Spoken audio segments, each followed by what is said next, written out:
Hey, it's guest blade time on the Apostle P channel. And this one, pretty hotly anticipated, at least by me. It's the Lionsteel SR-2A. Let's get into it, guys. Stay tuned.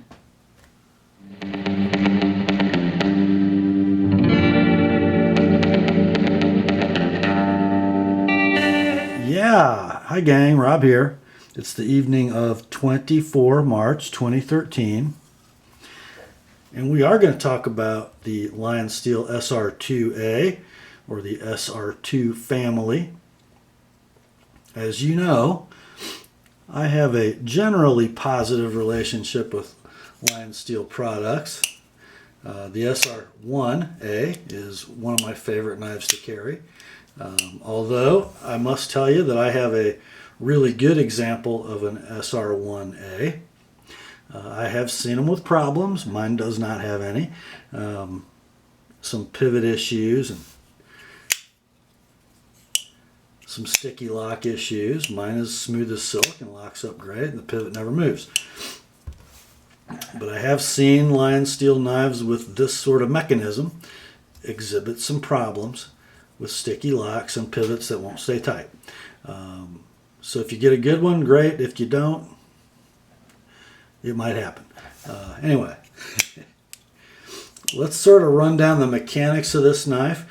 That it shares virtually everything mechanically with the SR-1 series of knives. They are monolithic construction, meaning the frame or handle is machined from a solid piece of aluminum in the case of the A knives, and titanium in the knives that do not end in A. A is for aluminum. They are frame lock knives.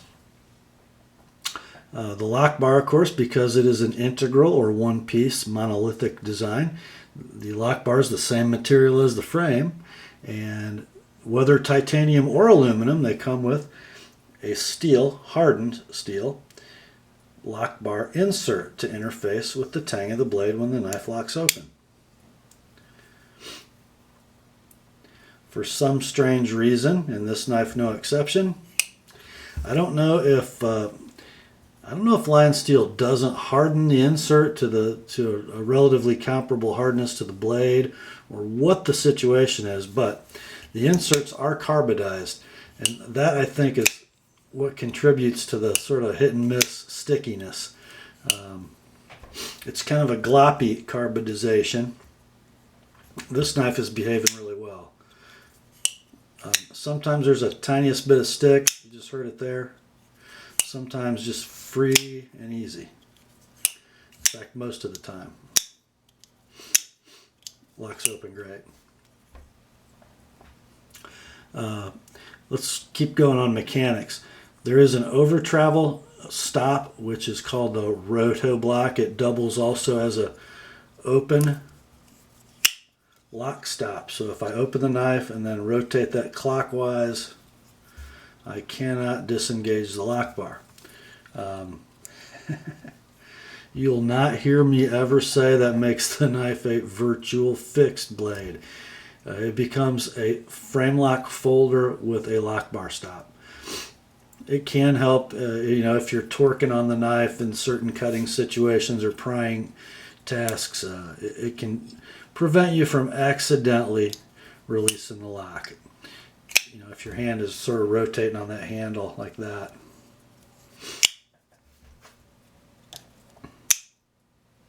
But sort of a gimmicky thing, I think it's perceived in the knife nut world. The pivot is a non-restrained female side of the pivot, so it can spin freely in the handle if things aren't working properly, which kind of bothers me. If it's doing that, you have to. If it's Loctited, it takes 2 T8 Torx bits to get it out or adjust it. I don't like that. I always like the female side of a pivot to be restrained, so you can make fine adjustments and disassemble with just one wrench with the female side staying put. It bothers me. I don't know if you guys heard, but it bothers me. not to detract from my overall love from this series of knives, though. The washer system in these is Teflon. Again, not my favorite application for folding knife washer. They're squishy, they're soft, they get deformed. However, they do provide a pretty good smooth bearing surface. I've never really seen side-to-side lockup or play issues with these knives, even on the soft Teflon washers. And they're free enough, you know. This one probably doesn't quite drop free, just not quite. This frame is actually very, very tight to the blade and washers. You could almost run it without the pivot screw, or without the male screw, and it would behave just like this. The blade, let's talk about the blade. It is a gorgeous, high flat ground, big bellied, sort of bullnose drop point. I mean, look at that thing. Doesn't it look like a, doesn't it look like the bow of a sort of ocean-going race boat? I just love it. Seems like it's got a little more rake on the SR2 than it does on the SR1. This last section of blade at the tip isn't quite as vertical on the SR2, I don't think. Just a super sexy blade shape. The SR2s, whether they are the A model, time for a wipe, or the titanium SR2, all come in Sleipner steel. See if I can get this close enough that you can read it. There it is. This is the first one I've handled in Sleipner. All my other sharpening experience with the SR knives has been in the German D2. I believe this is generally referred to, Sleipner steel is, as sort of an improved D2 or more rust resistant D2. I can tell you from sharpening it, stock removal is a little easier with the Sleipner than it is with the D2. And it does seem to come to just as nice an edge and takes a polish just about as well as D2. Maybe not quite, but it's pretty darn nice to work with. Can't complain. Blade length on this thing, 3 inches. Handle length, 4 inches. Overall length, 7 inches. Got this beautiful, simple, but elegant and super effective tip up, left hand, right hand, reversible pocket clip with the glass breaker as the set screw or hold down bolt. There we go. It just works great on either side of the knife. Gives more than adequate retention. Doesn't rip your pockets. This hard anodized, sort of glossy 7075 series aluminum. It doesn't really grab the pocket unnecessarily. It's a little slippery, but it retains well in pocket. It's really a pocketable knife because it's thin and slippery. That means when it's in your pocket and you go to retrieve something from the bottom of your pocket and have to slide your hand past it, it just works well. Even the large knife, the SR-1A, really disappears in the pocket and it's easy to work around during your day.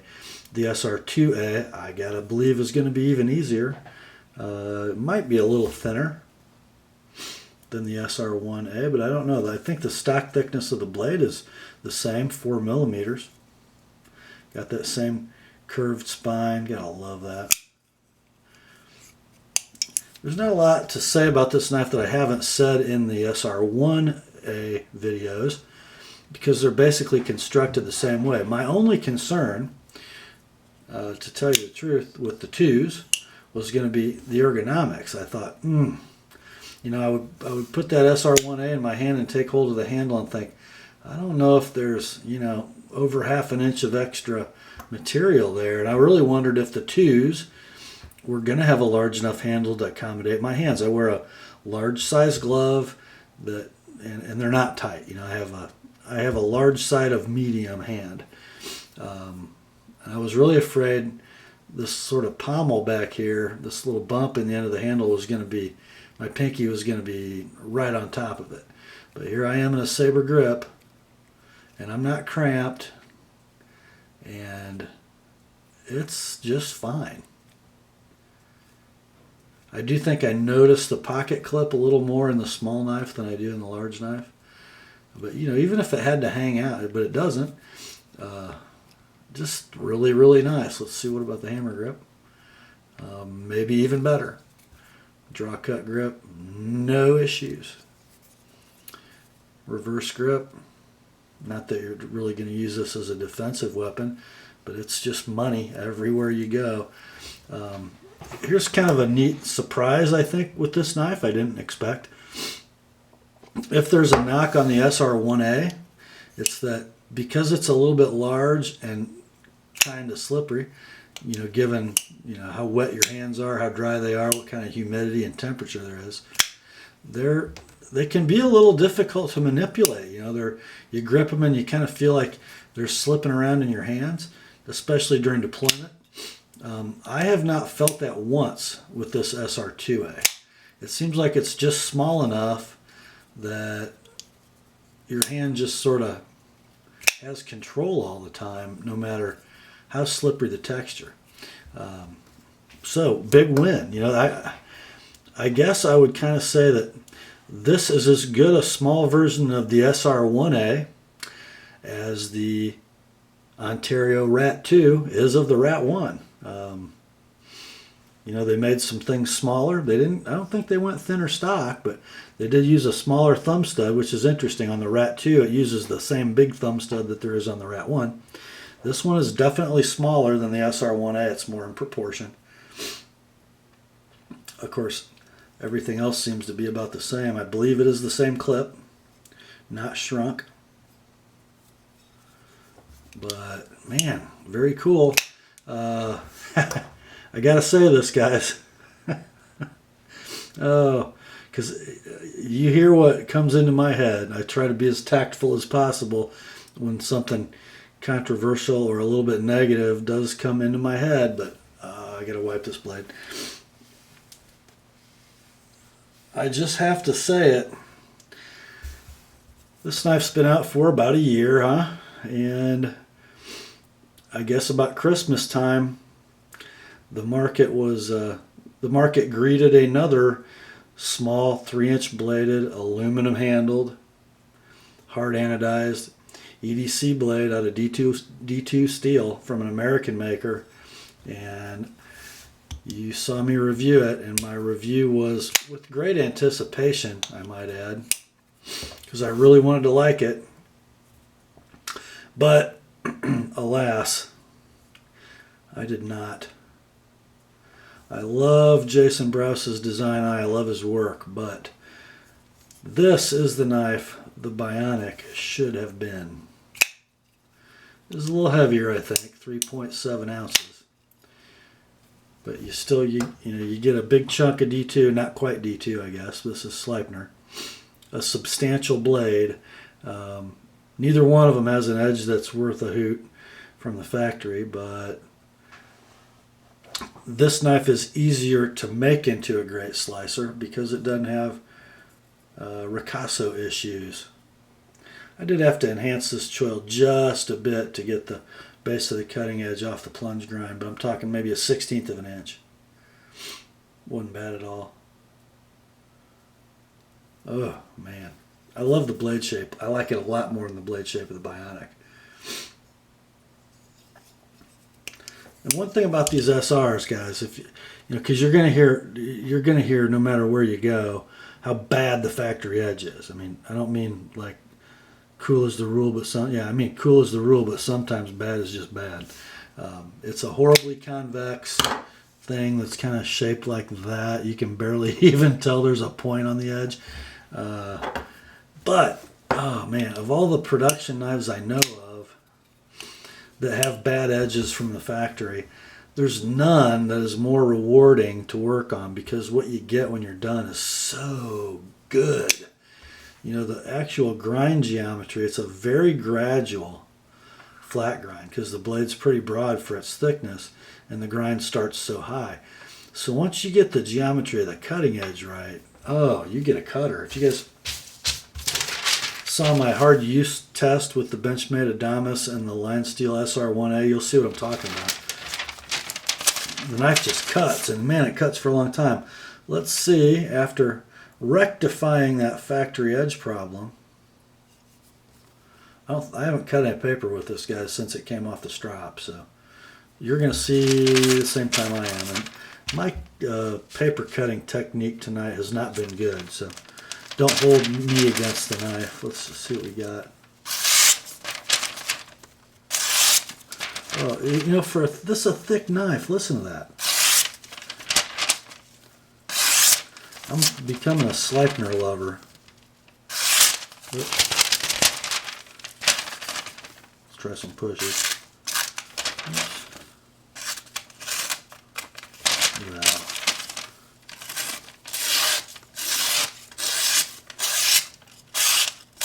There we go. That's just a machine.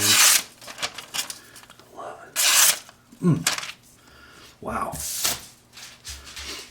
See what I mean? I mean, this thing won't cut butter from the factory, but oh. And look how the main bevel translates to cutting edge. You know, my edge bevel just stays completely the same all the way around that belly. I just love the way they grind these things. It kind of looks weird. You know, you're no distal taper till here, and then all of a sudden it just dives. But it follows that radius. I just love how that works. So I don't end up with a big, huge, broad bevel at the tip. Still get adequate strength. I just love these things. If there's one thing I'd like to see them do better, I'd like to see them invest in their pivot and bearing system just a bit. You know, go to a D-shaped pivot, put some phosphor bronze washers in there. I think the reason they use the Teflon is because after machining, there's a pretty wide variance in the spacing between the frame. You know, the stresses of machining, I think, kind of, some frames are really parallel, some are spread, most of them are pinched. And I think there needs to be a little give in those washers just for assembly. Some of them are really hard to get together after you clean them out. This one was no picnic.